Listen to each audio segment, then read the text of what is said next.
Hello and welcome to my first ever inaugural YouTube TikTok channel, SIRKENTSAID. Now I know what you're thinking. What the hell new could he possibly bring to this overflowing cup of video and internet insanity? Well, I'm gonna tell you. First and foremost, we're gonna be doing movie reviews, comics. But we're also going to be getting into something I hold near and dear, which is craft beers, gourmet coffee, and lifestyle tips. Now, that is, as some of you may know, once you get past 40, things start to get a little bit harder. So I'm going to give you a couple of tips here and there that I do to maintain this youthful glow. I just got to look at myself and my skin is glowing in this light. I have the skin of a 30-year-old. And you can too with a little bit of work. So we're going to talk about that. But first and foremost, I'm going to show you guys how to make a proper martini. So, I mean, seriously, why are we going to do this sober, okay? We're going to be talking shit. We can't do that sober. And now, youngsters, to one of the features of the channel. How to make a proper, basic, clean martini. In the core, we had a saying. It was an acronym, and it was called KISS. Keep it simple, stupid. I like my martini simple. We're going to start off with a little very good Italian vermouth. When you open this, make sure you put it back in the refrigerator. The refrigerator. And, of course, good old aviation gin. Thanks, Wade Wilson, for creating this. So, we will start with a 1, a 2 shots of aviation gin. Get all up in there. And 1 shot vermouth. Smell the aromatics. That juniper is kicking.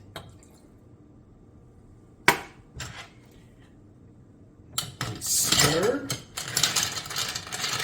When you start this, make sure you have ice in your martini glass, chilling the glass down properly, so that when you pour it, it's chilly as well.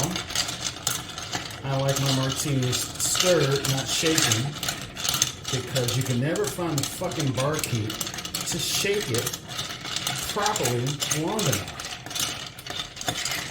So you get the desired effect. It takes about 45 to 60 seconds of stirring to get it right.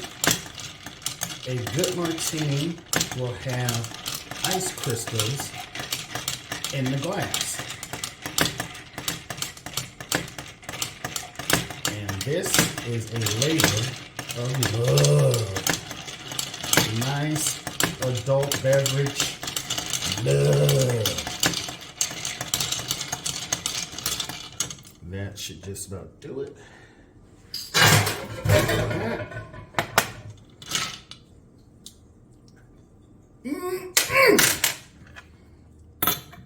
Delicious. Turn it up like that. Look at all the liquid gold.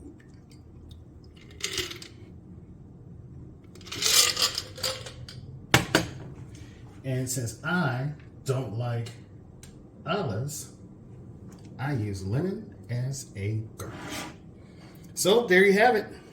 A nice, clean, beautiful martini.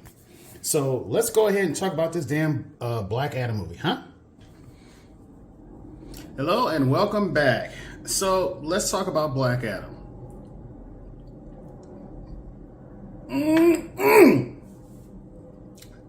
Good, tasty.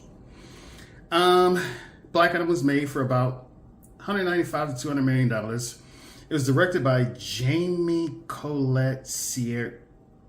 I don't know who that is. And it was also produced by The Rock. And true story about his name. The reason he stopped using The Rock and his given name of Dwayne Johnson was because back in the day when he first went out acting, walked away from wrestling, old man Vince McMahon got a cut every single time he advertised himself as The Rock because Vince made up the name. So sooner than later, The Rock was like, yeah, you can eat all the dicks. I'll use my given name and I'm not paying you shit. So that's why he dropped The Rock, but he can't help how people address him. So yeah, I'm still going to call him The Rock. Anyway, if you didn't know, this was a passion project of his that he's been chasing for 10 to 15 years, trying to not only get the movie made, but be Black Adam or Tef Adam, if you're nasty. And since Warner Brothers historically is fucked, let's keep it 100. They're $20 billion in the hole. Also, remember, this is the same company who back in 1999 for the first Matrix didn't want Lawrence Fishburne as Morpheus because, and I quote, there were too many people of color in positions of power.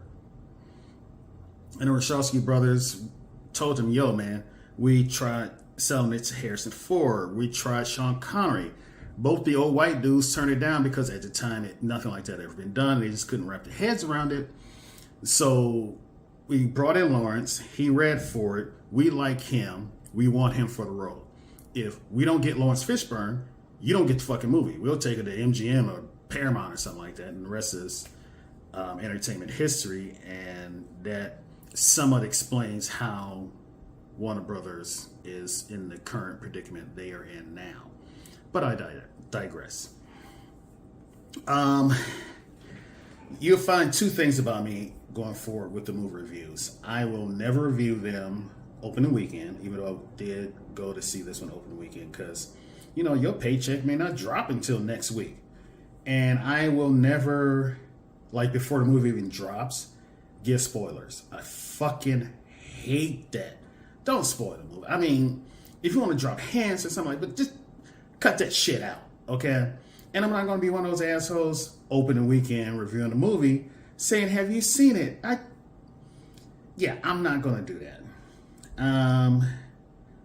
Also, I like to start with my dessert. So let's start with the few things I didn't like about the movie. No Claw of Horus. Unless you're a comic book fan, you don't know what that is. The Claw of Horus is a gauntlet that Hawkman can summon and has used once on Superman himself and knocked him smooth the fuck out. Basically, it hits you with the planet because it uses the planet's gravitational core as a weapon to power it.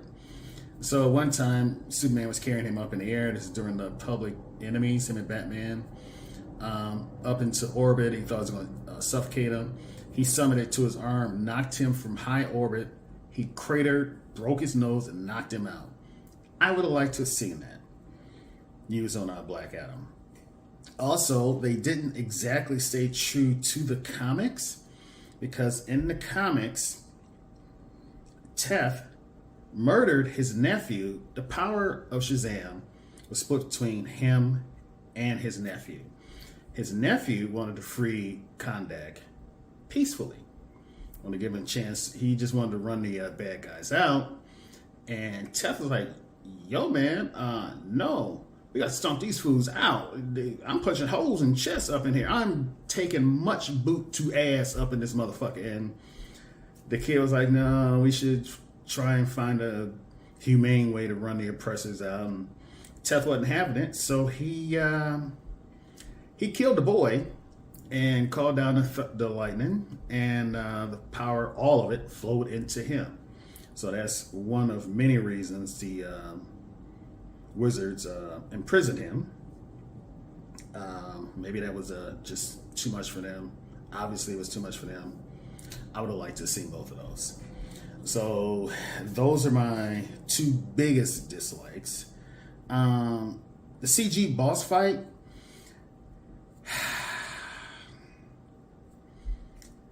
I thought it could have been a little better. $200 million. I mean, it wasn't shitty, but I'm being judgmental. I'm being nitpicky. That's what I'm doing. But yeah, that kind of bothered me. What I did like, and let me preempt this by saying that we have seen most of the stuff that goes on in this movie. It's just seeing The Rock's dream finally up on the big screen, seeing him be the character that I'm going to say he was meant to play. I haven't seen him have this much fun or be a character in a movie since The Rundown. And Rock, if you're watching this, we need a Rundown too. Okay, we got to follow that shit up. Come on, man. Yeah, it was. I liked that because he wanted this role. He chased this role down, just like Samuel L. Jackson playing Nick Fury. Another little known fact: Fury pursued that role. He saw he was rerunning the comics, and he looked at Black Nick Fury and was like, "Yo, that's me. Let me call my motherfucking agent." So yeah, he called his agent. He ran that role down, and he got it. So The Rock kind of followed in his suit.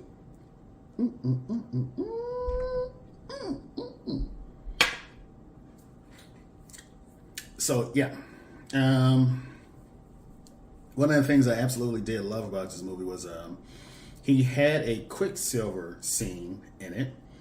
And if you know which one I'm talking about, the X-Men movie where he ran through the college, outrunning the explosion and rescued all the students. Black Adam had that scene in this movie, and it was epic. God, it was good. Also, they opened the scene when he took out the mercs. I mean, there were scenes where he ripped guys' arms off. Yeah, that was a good opening scene. After he fried the initial dude, I'd have been like, fuck this, I'm out. And I just made a run for it. Not that you'd have made it, but yeah, I'd have made a run for it. But yeah, I would. And looking at the Rotten Tomatoes, and can we talk about Rotten Tomatoes for a minute? How in the actual fuck has that site gotten to the point to where they can make or break movies? Where did they come from? How did they get that powerful to where a Rotten Tomatoes ranking holds such sway over movies? Can somebody help me out on that? But yeah, it was a really good time. I was happy to see how happy The Rock was playing this role. I thought the members of the Justice Society, they did good. I was surprised to see the one member who kicked it die. That was kind of surprising. So yeah, all in all, I can definitely recommend not only do you go see it, but you pick it up on digital as soon as it comes out. Yeah, and that's it. That is my first video. I hope you guys enjoyed it. Click like and subscribe. I don't know how it works on TikTok. I guess I'll find out. Yeah. Gotta find out how it works on TikTok. But hey, if you like it, I'll be here next week. We'll be talking about a movie that I shouldn't want to see, and yet I really want to see. If you haven't seen the trailer for Violent Night, this is going to be a guilty pleasure movie of guilty pleasure movies. And we're going to break down the trailer next week.